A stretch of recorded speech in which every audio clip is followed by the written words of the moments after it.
Yarcel Colbert.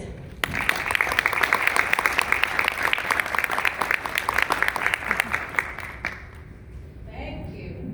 You gotta lift that up a little bit. Just a little bit.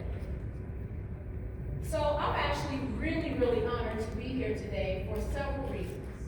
Number one, I too graduated from this fine institution in December, exactly 21 years ago. All right, well. So if you know me, you know I commonly call this place the Harvard of the South. So it's an honor to be with you graduates, fellow alums, and I want you to know that this is a major accomplishment, and do not let anyone take this away from you. This is a big deal.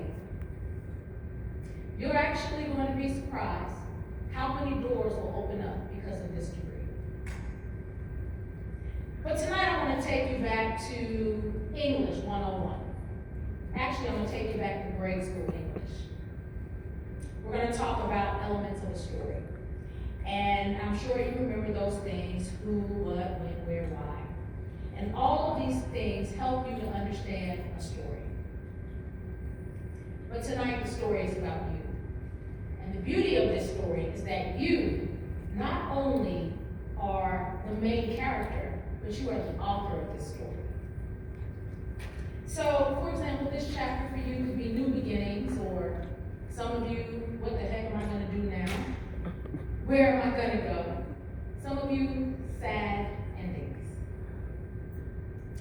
Whatever it is, I want us to focus on the one thing that we all have in common, and that is purpose. So regardless of your story, the greatest tragedy is to live without purpose. And so I have 5 questions that I want you to think about. And it goes back to the elements of your story. So I want you to think about who you are. Say, who am I? And where am I from? And why am I here? And what can I do? And where am I going? And so, as you think about those things and you think about your story, here's a couple of things I want you to remember.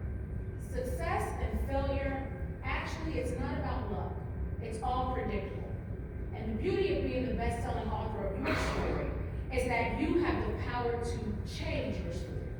You write the pages of your book. And the way that you do this is by the decisions that you make each and every day from this point on. Those decisions are going to either help you win this race or lose this race. I read a study, and they asked recent graduates, tell us what your main goal, your number one goal is. And almost all of the graduates said, to get rich. And I want you to understand that if you focus on your purpose and your passion, the money will come. And I just want to tell you, I know I don't look a day over 21 years old. But I learned a few things in this life, and I want to share those things with you. And if you don't master these things that we're going to talk about tonight, it doesn't even matter how much money you make. So the first one, I want you to remember to speak positive, even when you have a negative thought. And I wish I could stand here and say that negative thoughts are never going to happen and that this is really easy to do, and that's just not true.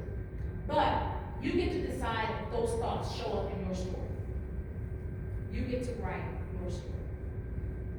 Number 2, I want you to learn and practice taking a pause. I can't tell you how many times I would have not said the stupidest things or done the stupidest things had I just taken a pause. So practice taking a pause, and guess what? Number 1 will be easy. The third thing I want to tell you is don't try to do life alone. And all the introverts want to run out the door, I'm sure. But studies have shown that you will have a healthy and more happy life if you are around the best people.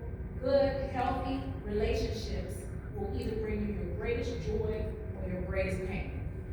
And you're simply a product of the people that you spend the most time with. So sometimes you have to take your pen out and you gotta erase some of the characters in your story.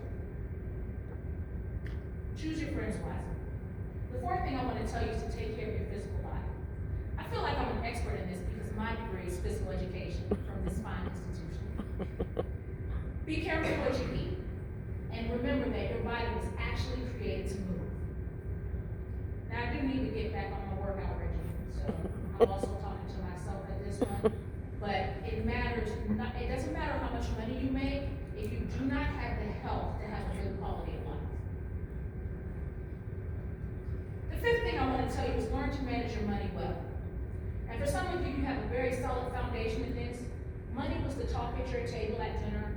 And for some of you, you don't know very much about it. But I want to urge you to take a class, go to YouTube University, read books, do whatever you can do to learn how to manage money well.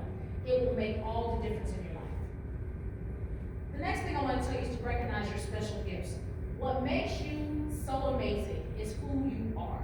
You are uniquely you, and there are things that you can do that no one else can do.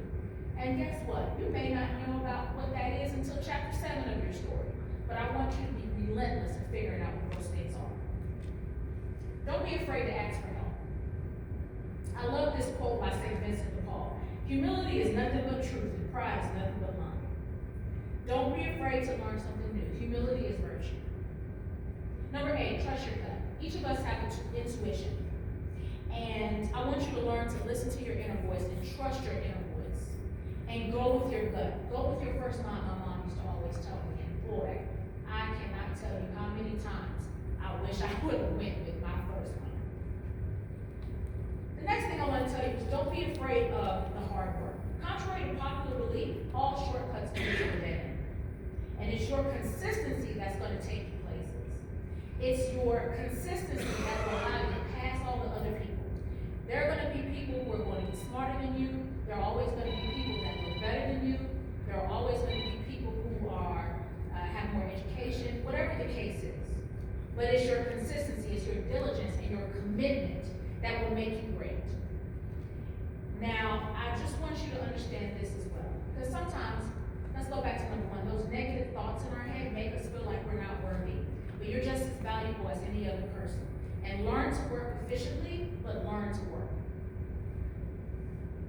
The last thing, number 10, focus on significance, not just being successful.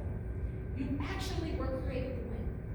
And we know this for a fact. So you write your story from a winner's perspective, no matter what your situation and your circumstances are. Now, I want to close with this. I have learned a few things as I continue to write the story of my life. And I want to tell you that I didn't realize the power of being the author of my own story until a lot later in my life. And so I asked myself these 2 questions. And I want to be able to say yes to these 2 questions. And I want you to always ask yourself these 2 questions and to always be able to say yes to these 2 questions. Whatever you decide to do for your 9 to 5, going out on the mission field, volunteering, whatever career you decide to go from here on out.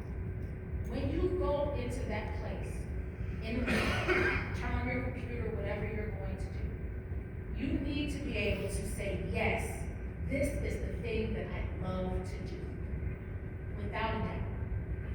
The second question is when you shut off the computer, you go home, you get in the car, you're going home. When you put that key in the door,